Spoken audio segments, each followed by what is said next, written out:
হিসেবে পরিস্থিতি এমনিতে সিআইডি টিম দাঁড়িয়ে রয়েছে জাল সই দেশে সই কাণ্ডের জন্য তদন্ত করতে রয়েছে। কি হবে? 2-4 দিন ব্রেকিং আসবে, তারপরে চাপা পড়ে যাবে। ইতিপূর্বে ইডি সিবিআই এর হাতে যে সমস্ত মামলা আছে তা গরু পাচার, কয়লা পাচার, বালি চুরি, শিক্ষক নিয়োগের দুর্নীতি, একাধিক বিষয়, সেই বিষয়ে যদি সদার্থক ভূমিকা নিত তাহলে আজকে আর এই সিআইডি গিয়েছে এটা ব্রেকিং করতে লাগতো না। শুধুমাত্র জনমানুষে এটা দেখানো হবে যে বর্তমান রাজ্য সরকার বিশাল ব্যবস্থা নিচ্ছে, এই করছে সেই করছে, সিবিআই পাঠিয়ে দিয়েছে। এর থেকে বেশি কিছু দেখছি না আমি। সেই কোনো না কোনো জায়গায় একটা টপ লেভেলের সেটিং এর গন্ধ পাচ্ছি। কারণ কালীঘাটের কাকুর ভয়েস টেস্ট এখনো পাবলিশ হলো না। মামলাটা ছিল সেন্ট্রাল এজেন্সির হাতে। তখন কিন্তু শুভেন্দু বাবুর, যে বর্তমান রাজ্যের মুখ্যমন্ত্রীর বিগত দিনে তিনি লিডার অফ অপোজিশন ছিলেন, একটাও শব্দ খরচ করতে শুনিনি। সুতরাং এই সিআইডি পার্টি যে বেশ কিছু হয়ে যাবে এটা আমি বিশ্বাস করতে পারছি না।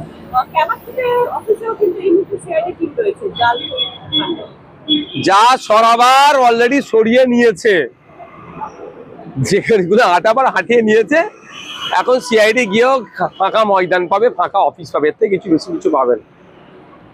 তৃণমূলের একাধিক সাংসদ গতকাল তারা মানে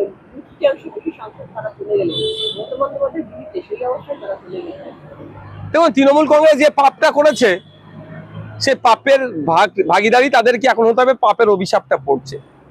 কারণ পঞ্চায়েতের কথা যদি আমি বলি, সামান্য একটা পঞ্চায়েতের সদস্য বিরোধী হওয়ার জন্য তাকে কাজ না দেওয়া, তারপরে প্রেশার ক্রিয়েট করা, তাকে অফার করা, তখনও যখন সে শুনছে না তাকে মিথ্যা মামলা দিয়ে তাকে তৃণমূলে জয়েন করা, এই ধরনের ঘটনা ঘটেছে। সিলদার সে কাউন্সিলরটা তাকে লাস্টে খুন পর্যন্ত করে দিল, কারণ তাকে শাসকে আসতে হবে, তৃণমূলে জয়েন করতে হবে, সরি ঝালদার।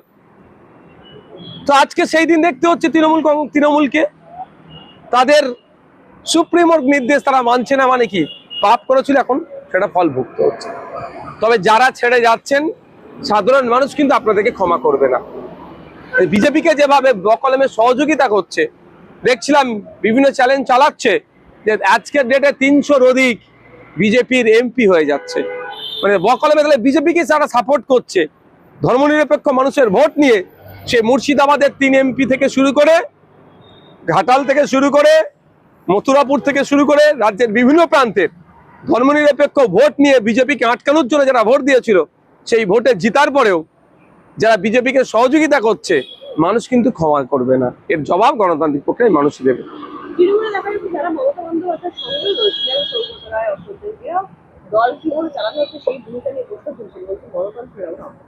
এতদিন পরে তারা অনেক সিনিয়র মোস্ট, অশোকবাবু আমাদের অ্যাসেম্বলির গত সেশন মানে গত বিধানসভা থেকে আমি ওনাকে, আমার সাথে দেখা হলে আমি স্যার কেমন আছেন, উনিও কেমন আছো, মানে যথেষ্ট সেই জায়গা থেকেও দাঁড়িয়ে বলছি, এত ওনার সিনিয়র মোস্ট পলিটিশিয়ান।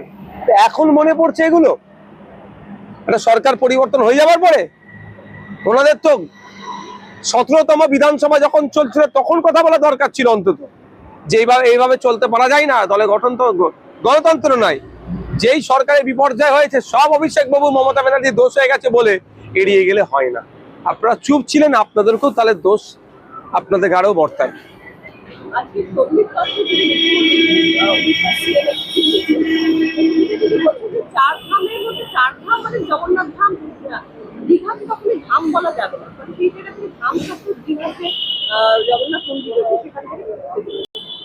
আমি এটা যখন দীঘায় জগন্নাথ ধাম বা কালচারাল সেন্টার তৈরি করতে চাইছিল, আমি কথা বলেছিলাম, তখন সম্বিত পাত্র মহাশয় এটা মনে হচ্ছিল ঘুমাচ্ছিল। আমি বলেছিলাম প্রত্যেকটা ধর্মস্থানের আলাদা আলাদা গুরুত্ব আছে, সেই গুরুত্বটা কোনোভাবে নষ্ট করা যায় না। কালকে এইভাবে আমি বলেছিলাম, কালকে মমতা ব্যানার্জি যদি বলে গরিব মানুষদের জন্য একটা মক্কা শরীফ এখানে বানিয়ে দেবো, হজ করতে গরিবরা যেতে পারছে না, এখানে করবে হজ, এটা যেমন মেনে নেওয়া যাবে না, ঠিক উড়িষ্যার জগন্নাথ মন্দিরের যে ঐতিহ্য সেটাকে এইটা করার জন্য সেটা খর্ব হচ্ছে, এটাকে আমি মানি না।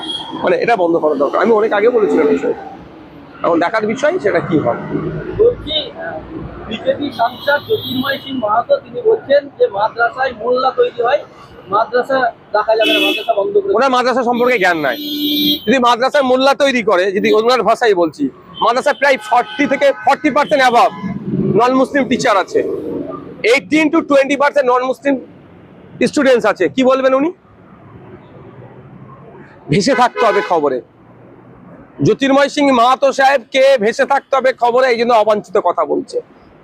কারো দয়াতে চলে না মাদ্রাসা, আর্টিকেল 30 কে সামনে রেখে মাদ্রাসা চলে।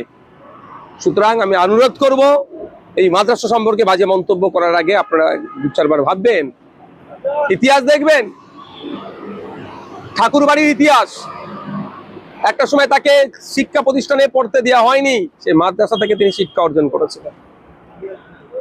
শুধুমাত্র বাজার গরম করবে, ভেসে থাকবে, এই জন্য এই ধরনের মন্তব্য করছে। এই অবাঞ্ছিত মন্তব্যে ধিক্কার জানাচ্ছি। রাজ্যের উপমুখ্যমন্ত্রী অগ্নিমিত্রা পাল তিনিও বলছেন মাদ্রাসা থেকে ইঞ্জিনিয়ার ডাক্তার হয় না। আমার রাজ্যের উপমুখ্যমন্ত্রী আছে বলে আমার জানা নাই। উনি একটা দপ্তরের মন্ত্রী, এর আগেও বলেছিল এই কথা, আমি আবারও বলছি, লিস্ট করতে বলুন ওনাকে, আমি শয়ে ওনাকে উদাহরণ দিয়ে দেবো। ইঞ্জিনিয়ার হয়েছে, ডক্টর হচ্ছে, আইপিএস হয়েছে, বিসিএস হয়েছে, মাদ্রাসা পড়া, আমি দিয়ে দেবো। আর দ্বিতীয় কথা বলবো, ওনার এত বুকে ব্যথা কেন? ওনাকে প্রশ্ন করুন, কাশ্মীরে বৈষ্ণব দেবীর ট্রাস্টের মাধ্যমে যে মেডিকেল কলেজটা চলতো, 50টা সিটের মধ্যে সম্ভবত 46 জন কাশ্মীরের মুসলিম, ধর্মীয় পরিচয়, আমি কোনোদিন ধর্মীয় পরিচয় নিয়ে কথা বলি না, কিন্তু বলতে আজকে বাধ্য হচ্ছি, 46 জন মুসলিম ছেলে নিট পাস করে সেখানে সুযোগ পেয়েছিল। ওই 46 জন মুসলিম ছেলে ডক্টর হচ্ছে কেন? ওই বৈষ্ণব দেবীর ট্রাস্টের মাধ্যমে চলছে, সেই জন্য ওই শিক্ষা প্রতিষ্ঠানের সার্টিফিকেটটাই বাতিল করেছে বিজেপি সরকার। এরা মুসলমানদের নিয়ে ভাবছে।